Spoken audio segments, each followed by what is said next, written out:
Buen día, mis niños. Bienvenidos a la clase del día de hoy, 29 de octubre. Sí, mis niños, les comento que la clase del día de hoy estuvo programada para las 10 de la mañana, son 10:02, y no contamos con estudiantes conectados. Lamentablemente, el día de hoy no hay audiencia. Vamos a darle la oportunidad unos 5 minutitos hasta que alguien se conecte y poder dar inicio pues a este tema. ¿Por qué motivo? Pues recuerden que estamos repasando lo que es el cuestionario del examen mensual. Recuerdan que dan un examen el primer sábado de cada mes. Para que ustedes estén preparados y completamente con toda la información que hemos visto dentro del tiempo de estudio del último mes, les voy a dar una oportunidad de unos 5 minutitos hasta que se conecte algún compañero y podamos dar inicio a la clase. Si dentro de 5 minutos no se nos conecta nadie, de igual forma damos inicio. Hasta eso yo les voy compartiendo pantalla para que podamos todos seguir la misma línea de comunicación del tema del día de hoy.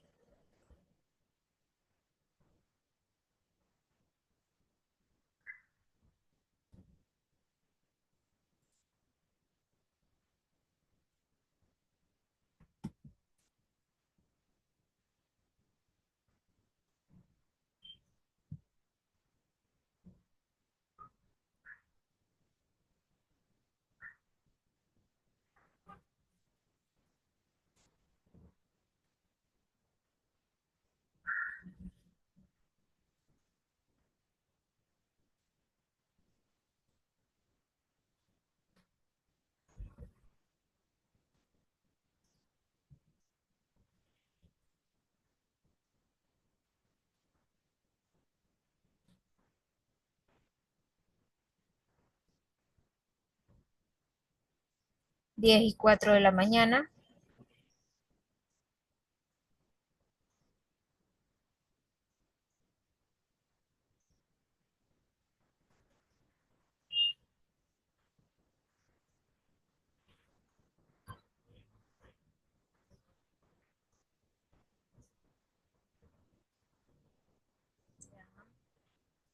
Entonces, esperemos unos segundos más, 5 minutitos.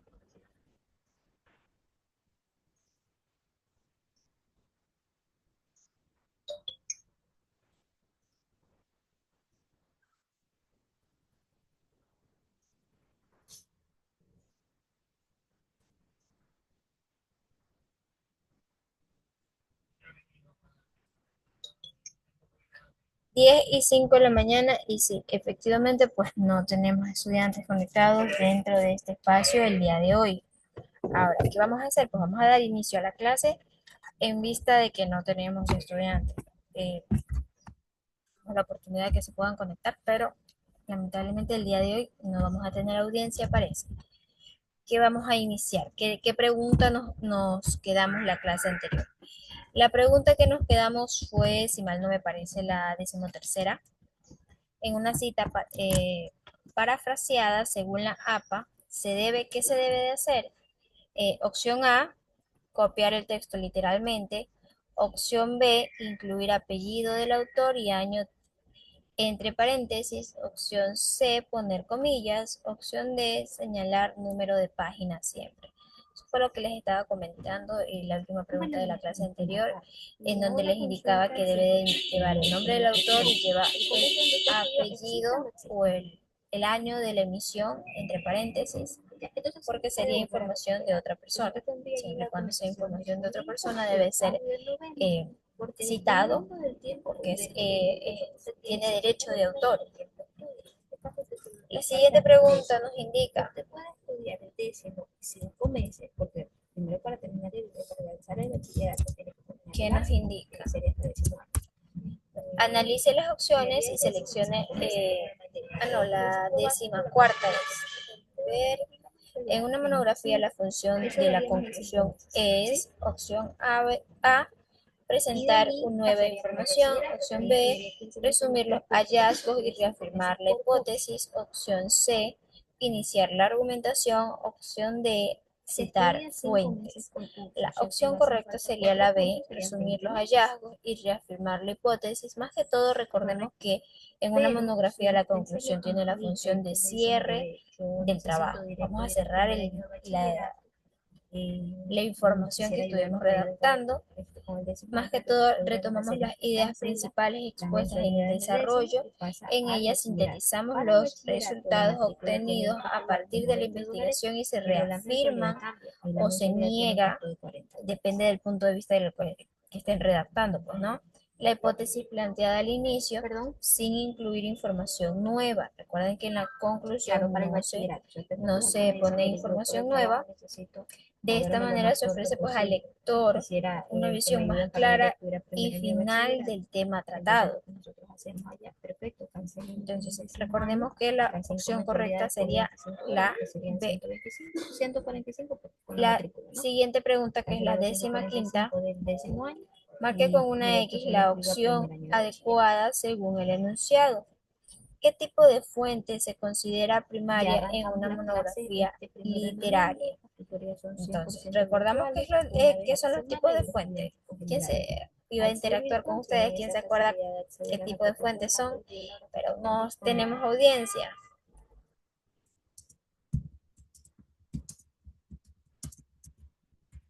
Entonces, ¿qué son los tipos de fuentes?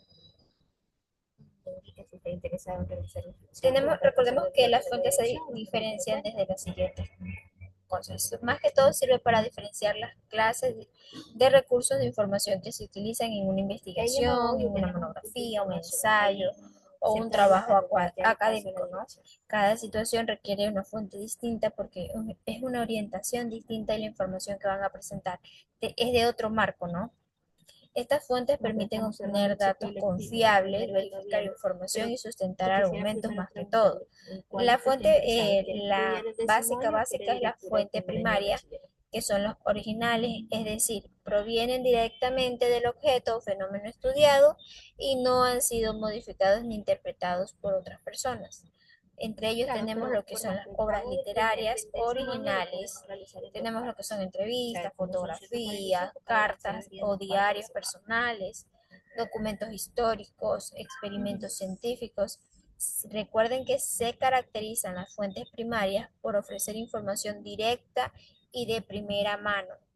Tenemos lo que son las fuentes secundarias, que son las que se tienden a interpretar o analizar o comentan información previamente que provienen de fuentes primarias.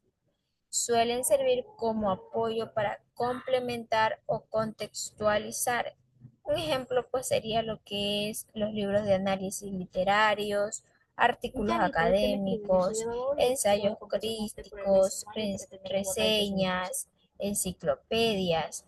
Recordemos que se caracterizan las fuentes secundarias por contener opiniones, análisis y explicaciones. También contamos con lo que es las fuentes terciarias, pues copilan, organizan y o pues indexan o agregan, sería información de fuentes primarias, secundarias, funciona más que todo como una herramienta de consulta rápida. En eso podemos consultar pues lo que es, un ejemplo, la bibliografía, el directorio, el índice, las bases de datos, los buscadores. Se caracteriza más que todo por ayudar a localizar información. Recordemos que son importantes este tipo de fuentes porque permiten respaldar ideas y argumentos, evitar el plagio, profundizar el conocimiento y dar credibilidad al trabajo como tal, ¿no? Entonces, basado en la primera pregunta pues, que acabamos de hacer, ¿qué tipo de fuente se considera primaria en una monografía literaria? Opción A, manuales escolares. Opción B, las obras originales del autor autorizado. Opción C, resúmenes de internet. Opción D, ensayos de otros estudiantes. Aquí tenemos pues de todo un poco. Si tenemos lo que es resúmenes de internet, eso sería una fuente primaria o secundaria o terciaria. Recordemos que la fuente primaria es que procede del propio autor. La secundaria es que tiene que pasar por la fuente primaria. Y la terciaria serían los resúmenes de internet, los índices, el resumen del directorio también. Entonces la respuesta correcta sería la B.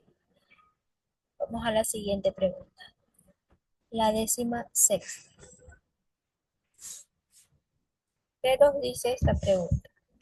Determine cuál de las siguientes afirmaciones es verdadera. Juan Montalvo defendió principalmente el derecho a la libertad y la justicia frente al autoritarismo. Recordemos que el periodo de Juan Montalvo fue un periodo de represión, en donde había una lucha política bastante grande, no había libertad de expresión, no había libertad de política como tal. Vamos con la siguiente pregunta. Seleccione la opción correcta. ¿Qué características distinguen el estilo de Juan Montalvo? Eso también lo estuvimos viendo en la clase anterior, pues, ¿no? Recordemos que es la ironía y la crítica filosófica frente al poder. Él siempre defendió lo que fue la libertad, la moral y los derechos políticos, pues, ¿no? Como tal, derecho a la libertad, entre otros, ¿no? La 18ª pregunta. Encierra en un círculo la respuesta adecuada. En su obra Siete Tratados, Montalvo reflexiona sobre, eso es lo que yo les estaba diciendo en la clase anterior, que me encantaría poder interactuar con ustedes sobre los siete tratados de Juan Montalvo. Recordemos que estos siete tratados son ensayos en donde él exponía su punto de vista sobre lo que es la política, sobre lo que es la moral. Buen día, Ávila. Ávila. Buenos días, Mix. Buen día, ¿sí me escucha? Sí, Mix. Tenemos buen Buenos audio. días. Sí, buen día. A ver, Ávila, justo llegó en el momento en que estaba pensando en usted. ¿Se acuerda que en la clase anterior les dije que investiguen un poquito sobre los siete tratados de Juan Montalvo? ¿Qué encontramos sobre los siete tratados?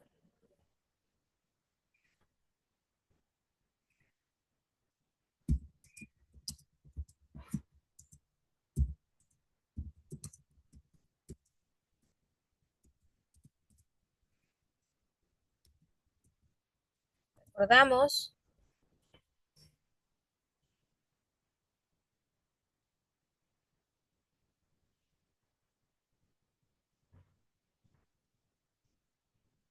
recordemos que los siete tratados es una de las obras más importantes del escritor y más que todo pensador ecuatoriano Juan Montalvo. Fue publicada en el año 1882. Esta obra está compuesta por siete ensayos, tratados más que todo, en lo que el autor aborda temas como política, o temas morales, filosóficos y sociales, desde una perspectiva crítica y reflexiva. ¿De qué se tratan los siete tratados? Más que todo critica lo que es la corrupción política de su época, el abuso del poder, la ignorancia y el fanatismo. En aquella época, si, por ejemplo, si veían que el próximo candidato era un conocido, no investigaban lo que él proponía, sino que ya iban y sufragaban a favor de él, no tenían como tal una conciencia política. Si decía el vecino, no, sabes qué, vota por él, iban y votaban por él, pero no investigaban cuáles eran sus ideas. La ignorancia y el fanatismo, la falta de educación y los valores en la sociedad. Al mismo tiempo defendió lo que es la libertad de pensamiento, la justicia, la moral y la ética, el proyecto social mediante la educación. El tema principal de todos estos siete ensayos de Juan Montalvo es la moral y la conducta humana. Él reflexiona sobre el comportamiento de las personas y los valores que deben de guiar a la vida. También habla sobre lo que es el tema de la educación, porque él consideraba que educar a la sociedad es clave para el desarrollo de un país. Entre otros, también su tema fundamental es la libertad. Él criticaba la tiranía y apoyaba la libertad de expresión y pensamiento. aquella época, por ejemplo, la prensa no era como tal que no podían hacer comentarios o no podían, era muy cerrada, digamos. Sí, sí me doy a entender, Ávila, cómo era la prensa en aquella época. Sí, Mix. En aquella época, más que todo, la prensa era, no se podía hacer un comunicado como tal, sino tenía que ser aprobado primero por una autoridad. Si iban a hacer un reporte de alguna situación, tenía que pasar, por ejemplo, de un agente del Estado, tenía que aprobarlo antes de poder hacerse público como tal. Él defendía lo que era la política, señalaba más que todos los errores de los gobernantes y la manipulación del pueblo. La sociedad, él hablaba sobre la igualdad o en el contraste de la igualdad y la desigualdad y la necesidad de mejoras de la ética y la culturalidad. Su estilo, el estilo que tuvo Juan Montalvo es un estilo de ironía, elegante, crítico, filosófico. Él más que todo utilizaba argumentos, ejemplos, sarcasmos para convencer al lector de la importancia de actuar conforme a los valores. El propósito más que todo de Juan Montalvo fue buscar eh, despertar la conciencia y promover cambios sociales, políticos mediante la reflexión y su interés en formar ciudadanos pensantes y libres. En su obra, esta es una de las obras más relevantes, que son los siete tratados, y yo los invitaba a que podamos, que lean para poder tratar, conversar sobre aquello dentro de clase, pero en vista que no hemos avanzado, pues sigamos con la siguiente pregunta. ¿Qué nos dice la 19ª pregunta, Ávila?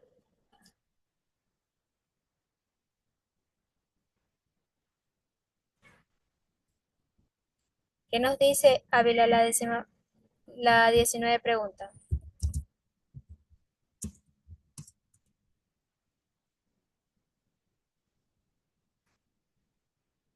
¿No? ¿Se acuerdan que yo les comentaba sobre Benjamín Carrión? Se nos fue Ávila. Ha de ser el internet, ya de regresar. Recordemos que Benjamín Carrión, él es de 1897 a 1979, fue un destacado escritor, diplomático, ensayista, político y promotor cultural ecuatoriano. Es considerado una de las figuras más importantes de la cultura ecuatoriana en el siglo, pues a inicios del siglo, ¿de qué siglo seríamos? En el año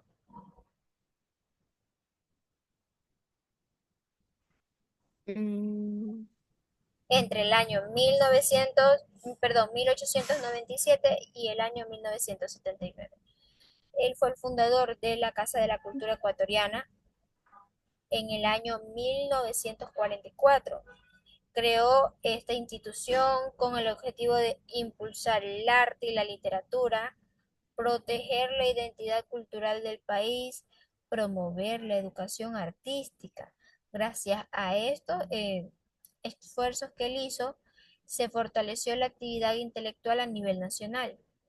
Él contribuyó en la literatura ecuatoriana, tuvo sus aportes. Él fue ensayista y fue reconocido más que todo por sus escritos como La cultura latinoamericana, Identidad nacional, Historia, Filosofía social. Entre sus obras más destacadas tenemos a Atahualpa, Maldición de la Abundancia y Cartas al Ecuador. Carrión defendió que un país sin cultura es un país sin rumbo. Consideraba que la educación y las artes son la base del desarrollo social. Él fue representante representó al Ecuador en distintas circunstancias. Primero lo representó en México, Colombia, Chile, Francia. Desde estas misiones promovió la cultura ecuatoriana en el extranjero. Su legado intelectual como tal lo convirtió en referente de la identidad ecuatoriana y la defensa de la cultura como elementos de progreso. Su legado intelectual lo convirtió en referente de identidad ecuatoriana y defensa de la cultura como elemento de progreso, y él fue un intelectual comprometido con la cultura. Él, en lo que le resumo sería una historia corta de Benjamín Carrión. Entonces, de acuerdo con el enunciado, Benjamín Carrión fundó la Casa de la Cultura Ecuatoriana con el propósito de, opción A, promover el arte como instrumento de identidad nacional, que es lo que yo les estaba diciendo. Promovía la identidad nacional porque consideraba que el ecuatoriano como tal debe de ser un ejemplo entre qué características, Ávila.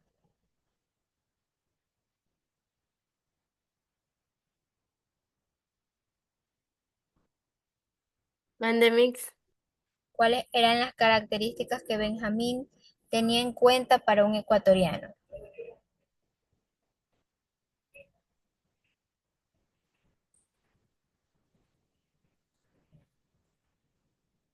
Benjamín, recordemos que él consideraba que la educación y las artes son la base del desarrollo social como identidad de una nación como tal. Vamos a la siguiente pregunta, que es la 20. Selecciona la respuesta correcta. En el pensamiento de Benjamín Carrión, la cultura es: opción A, un lujo elitista; opción B, un medio de emancipación y desarrollo nacional; opción C, un pasatiempo intercultural; de un fenómeno superficial. La respuesta correcta, ¿cuál sería, Ávila? La B. La B. Ya, ok, porque él consideraba que era un medio de emancipación y desarrollo nacional. Porque Benjamín Carrió la cultura Recordemos no que era uno. él consideraba que la educación y el arte eran la base de todo. Cuando nos referimos que es un medio de emancipación, al tener educación, tienen oportunidades para poder solventarse de forma independiente. Si uno no, por ejemplo, no tiene trabajo, no tiene ingresos económicos, ¿verdad? Es una persona independiente, sí o no.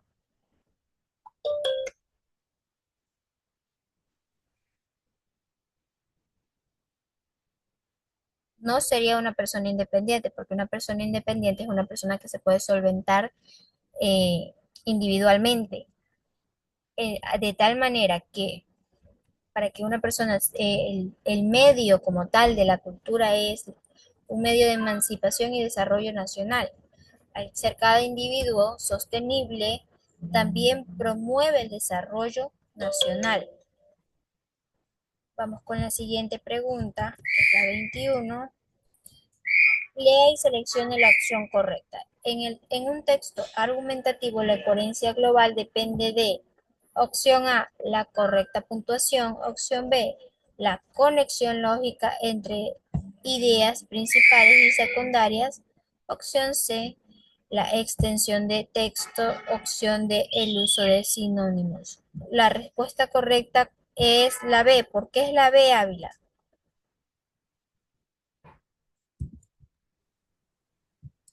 Porque es un texto argumentativo Ya es un y se texto. refiere a la unidad del sentido del texto en su totalidad. Se logra a través de la conexión lógica. Ya, ok. Recordemos que la coherencia global en un texto argumentativo se logra cuando todas las ideas están relacionadas entre sí de manera ordenada y lógica, como dice Ávila. Esto más que todo significa que la tesis, los argumentos, los ejemplos y las conclusiones deben de estar conectadas, siguiendo un hilo de conversación claro. O sea, de la redacción tiene que ser clara. Si las ideas no guardan relación, el lector se confunde y el texto pierde sentido. En eso incluye lo que es la puntuación, la extensión y el uso de los sinónimos que pueden ayudar a la claridad, pero no garantizan que el texto tenga coherencia. La conexión lógica entre ideas es lo que permite comprender el mensaje completo. Hasta allí, ¿tenemos dudas? ¿Sí o No, no? Ok, entonces les explico lo que hay en la plataforma.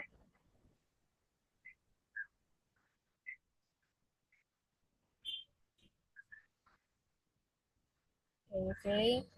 Entonces, recordemos que el cuestionario se lo subió el día lunes y ya está aquí en la plataforma. Así lo puede ver Ávila en la clase 14. De allí, para el día de hoy tenemos lo que es la tarea en casa y la tarea en clase basado pues en el cuestionario. ¿Sí? Solo subrayan la respuesta correcta y lo suben a la plataforma hasta las 10 de la noche.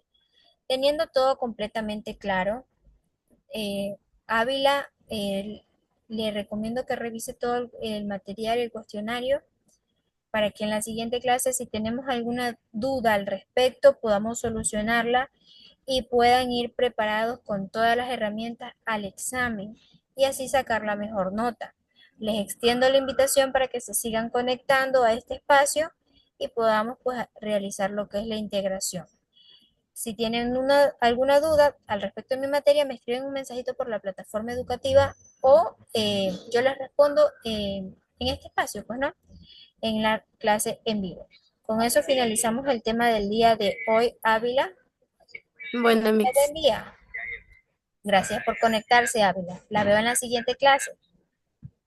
Bueno, Chao. chao.